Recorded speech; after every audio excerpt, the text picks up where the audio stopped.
একসময় একজন বুক ফুলিয়ে বলেছিলেন তিনি নাকি কলকাতাকে লন্ডন বানাবেন, আর তারপর 15 বছরে যে কি ইতিহাস হলো তা তো আপনি মোটামুটি সবাই জানি। হাম্বা হাম্বা রাম্বা রাম্বা কাম্বা কাম্বা।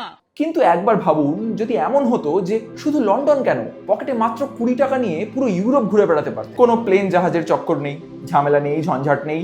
বাড়ি থেকে বেরিয়ে রাস্তা থেকে একটা ট্যাক্সি কিংবা নিতেন পক্ষে একটা টোটো নিয়ে অথবা গঙ্গার বুকে একটা নৌকো নিয়ে দিব্যি ঝালমুড়ি চিনেবাদাম খেতে খেতে ঘুরে বেড়াতে পারতেন গোটা ইউরোপ। হ্যাঁ, ব্যাপার কিন্তু খানিকটা সেই রকমই ছিল।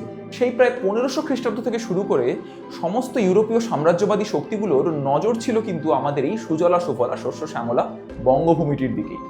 তাই 1498 সালে ভাস্কো দা গামা এদেশে আসার পরপরই পর্তুগিজরা এসে ঘাঁটি গাড়ে আমাদের এই গঙ্গা পাড়ের ব্যান্ডেলে। তারপর গুটি গুটি ডাচরা এসে বসে চুঁচুড়ায়, এরপর ড্যানিশরা শ্রীরামপুরে, আর ফরাসিরা এসে পড়ে চন্দননগর।